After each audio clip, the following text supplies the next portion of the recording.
Aujourd'hui, je voulais vous faire une petite vidéo sur l'admiration. Parce que je suis inspiré aujourd'hui grâce à ce bouquin. Ce bouquin, c'est La confiance en soi de Charles Pépin. Et c'est vraiment un bouquin que je vous conseille vivement. Parce que en fait, il y a énormément d'exemples à l'intérieur. Des exemples comme Madonna, Yannick Noah, Eric Emerson, on a du Mozart, on a du George Sand, dont je vais vous parler un petit peu après, qui pour moi justement a été une révélation en parlant d'admiration, bien évidemment, parce que vous verrez, mais c'est un chapitre qui porte sur l'admiration. Et justement, je vais le mettre de côté. Je vais essayer vraiment de vous faire une vidéo qui parle avec le cœur, parce que vraiment, ce chapitre, il m'a importé. Je pense que c'est vraiment important d'avoir de l'admiration pour des personnes qui soient célèbres ou non, hein, d'ailleurs. Vous pouvez admirer des personnes qui sont autour de vous, comme un parent, un frère, une sœur, un meilleur ami, une rencontre ou quoi que ce soit. Et vous pouvez aussi admirer, mais simplement, des personnes qui sont célèbres pour des choses qu'ils ont faites ou pour leur manière de penser. Et en fait, l'admiration, pourquoi c'est important selon moi? C'est parce que l'admiration, ça vient parler de ce qui est en vous. Si vous admirez quelqu'un parce que pour vous, il force au respect, parce que pour ses idées et plein d'autres choses encore. Salut toutou. Et ben simplement, ça vient parler de vous. Tout simplement parce que si j'ai de l'admiration pour quelqu'un, parce que pour moi, il forge au respect, et ben c'est peut-être parce que à l'intérieur de moi, je suis quelqu'un de très respectueux, ou alors que j'ai envie qu'on me respecte plus, ou bien encore, je sais pas, que le respect, c'est une valeur qui est importante pour moi. Et donc, en ce sens, admirer quelqu'un, que ce soit une personne célèbre ou non, eh ben, ça peut être énormément porteur de sources d'inspiration, porteur d'énergie.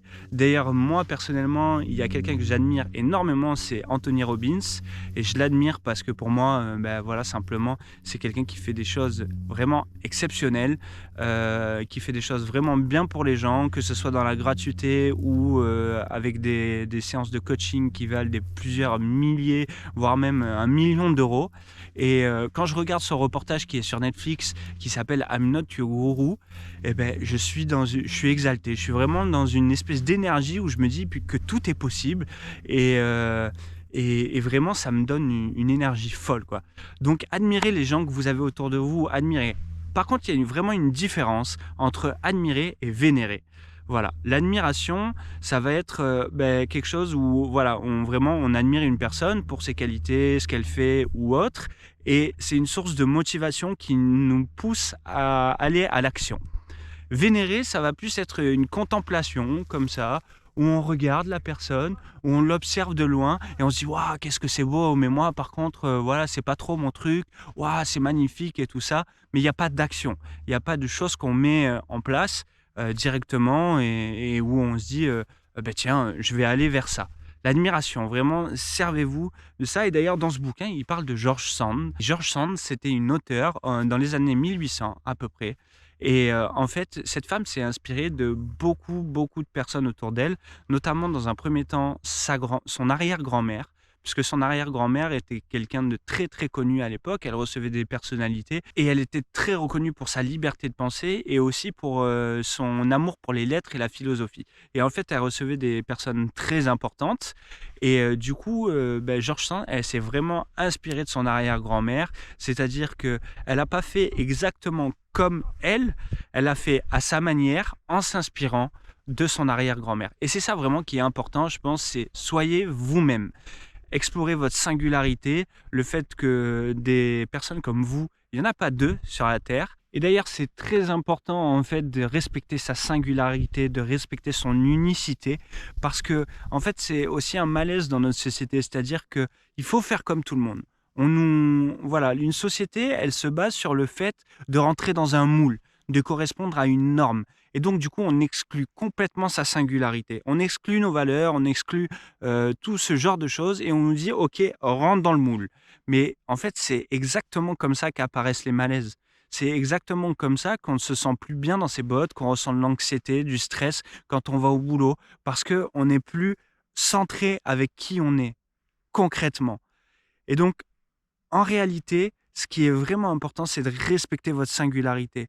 Et donc, si vous admirez une personne pour telle ou telle chose, eh ben, inspirez-vous-en, mais ne faites pas comme lui. Pitié, ne faites pas comme lui, parce que ça ne sera pas vous. Et du coup, ben, déjà, quel mérite vous allez en tirer de tout ça? Et il y a forcément une dissonance qui va se créer en vous, de dire, OK, je fais ça, c'est bien, mais déjà, ça va vous demander beaucoup d'énergie de paraître pour quelqu'un d'autre. Et en plus de ça, ben, l'essentiel, c'est d'être heureux. Et on est heureux quand on est nous-mêmes. Quand on est nous-mêmes, quand on est en accord avec ce qu'on a à l'intérieur de nous, avec nos valeurs, avec nos aspirations et avec tout ce qu'on a envie de faire dans la vie. George Sand, elle a eu beaucoup de personnes qui ont jalonné un petit peu son évolution intellectuelle. Notamment, elle était très inspirée par Gustave Flaubert, un écrivain de l'époque. Elle l'a invité plusieurs fois chez elle. Elle était très inspirée aussi par Marie Dorval, qui était une actrice très reconnue à l'époque et qui jouait avec passion et sensibilité. Elle était très, très, très admiratrice aussi de Pierre Leroux, qui était un philosophe socialiste et qui, lui, ben, justement, avait une ferme conviction dans le progrès, avait une critique très fine sur la propriété. Il était également féministe. Et en fait, c'est de toutes ces personnes qu'elle s'est inspirée. Et en 1831, en fait, elle a sorti son premier roman qu'elle a écrit en 1 mois et demi qui s'appelait Indiana. Et ce roman, il a été vraiment encensé par des grands écrivains de l'époque comme Victor Hugo, comme Alfred de Musset, Balzac et plein d'autres encore. À la base, George Sand, qui est née Aurore Dupin, eh ben, elle n'avait pas énormément confiance en elle. C'est-à-dire qu'à l'âge de 4 ans, son père il est mort. Et dans l'année qui a suivi, en fait, sa grand-mère a disputé à sa mère le droit d'avoir sa fille, en fait. C'est-à-dire que, eh ben, à l'âge de 4 ans, eh ben, Aurore Dupin a dû se séparer et de son père qui était décédé et de sa mère puisque sa grand-mère avait réussi à avoir sa garde. Donc, c'est pas vraiment les cartes qui font que d'entrée de jeu, on peut avoir confiance en soi ou confiance aux autres ou confiance en la vie. Mais pourtant, en fait, elle s'est vraiment inspirée de toutes ces personnes qui ont pu lui donner une source d'inspiration, une source de motivation. Et du coup, c'est grâce à ça qu'elle a pu mener sa vie. D'ailleurs, dans les années 1800, il faut savoir que les femmes, c'était quasiment considéré comme un droit de propriété. Pas exactement, mais c'est-à-dire que si en fait une femme se mariait avec une personne, eh ben, le mari avait tous les droits sur la femme. C'est-à-dire qu'il possédait tout ce que la femme possédait. À l'époque, elles n'avaient pas le droit de vote, elles n'avaient même pas le droit d'avoir une maison. Et en fait, eh ben, Aurore Dupin, elle a décidé de se séparer et de divorcer avec son mari, chose qui était totalement interdite à l'époque. Il faut remettre les choses dans leur contexte. Et du coup, elle est vraiment allée au bout de ses idées, de liberté, du droit de la femme. Et pour ça, en fait, elle s'est simplement inspirée de son arrière-grand-mère. Et elle l'a fait à sa manière. Elle l'a fait elle-même. Donc, allez-y, franchement, admirez des gens qui sont autour de vous. Admirez, mais admirez d'une manière où vous êtes acteur. Admirez d'une manière où vous vous dites « Ok, ça m'inspire pour telle et telle raison. Déjà, pourquoi est-ce que ça m'inspire? Mais en plus de ça, qu'est-ce que moi je peux faire pour aller dans ce sens? Qu'est-ce que moi je peux faire, mais à ma manière? C'est-à-dire qu'on ne va pas essayer de ressembler à une copie conforme de telle ou telle personne. Ça ne marcherait pas. On ne parlerait pas avec le cœur. Et donc, du coup, ça ne fonctionnerait pas, tout simplement. Il y a quelque chose en nous qui nous dirait t'es pas droit dans tes bottes, tu essayes d'être quelqu'un d'autre. Et du coup, ça se ressentirait à plusieurs niveaux, au niveau de la communication, au niveau de l'apparence, au niveau de plein de choses. Mais simplement admirer. D'ailleurs, ça m'intéresse énormément. Dites-moi dans les commentaires qui est-ce que vous admirez, que ce soit une personne connue ou non, et pourquoi est-ce que vous l'admirez. Et ça, je trouve que c'est vraiment quelque chose qui est essentiel. Je vais vous raconter une petite histoire. Il y a quelques semaines, là, vous le verrez dans les prochaines vidéos. Si ce n'est déjà fait, cliquez dans le petit lien et vous verrez la vidéo. On est allé chez une dame pour faire un workaway. Workaway, le principe, c'est que tu vas chez des personnes et ces personnes, elles ont besoin d'aide pour telle ou telle chose, pour entretenir la maison ou plein d'autres choses. Et donc, en échange de leur filer un coup de main, et ben, eux, ils te proposent un logement et en plus de ça, la nourriture tous les soirs. Donc, on est allé chez cette personne et à un moment donné, elle nous demande simplement de nettoyer la cage où il y a ses lapins, où il y a des animaux. Voilà. Donc, on sort les cages qui sont avec ça de paille et un tas de merde en dessous inimaginable. Et elle nous dit, bah, simplement vous grattez comme ça et puis le reste, même si c'est pas propre, vous essuyez avec une serviette et puis ça sera bien comme ça. Et moi dans ma tête, il y a quelque chose qui me dit ouais, mais en fait, moi, quitte à faire quelque chose, j'ai vraiment envie de le faire bien. Et donc, du coup, je commence à le faire et puis je le fais de la manière dont elle me l'a dit. Je repose la cage, la cage est propre, je la repose et tout ça. Et là, je me dis, il y a quelque chose qui ne va pas. Moi, ça ne me convient pas parce que moi, quand je veux faire quelque chose, j'essaye de faire en sorte que ce soit bien fait. Et une fois que c'est bien fait, ben, simplement, je suis content du résultat et c'est comme ça que je retire ma part de satisfaction. Et en fait, qu'est-ce que j'aurais dû faire? Et là, je me suis rappelé un très très bon ami, et si tu m'écoutes, Brice, je t'envoie tous mes bisous et tout mon amour, qui pour moi est vraiment un exemple. Pour moi, c'est vraiment une personne que j'admire. Je l'admire, ce gars, parce que vraiment, il forge au respect. Vraiment, ce que j'admire chez lui aussi, c'est sa capacité de se remettre en question. Et je sais que ça fait référence à quelque chose que j'ai en moi, parce que ben, je me remets énormément en question.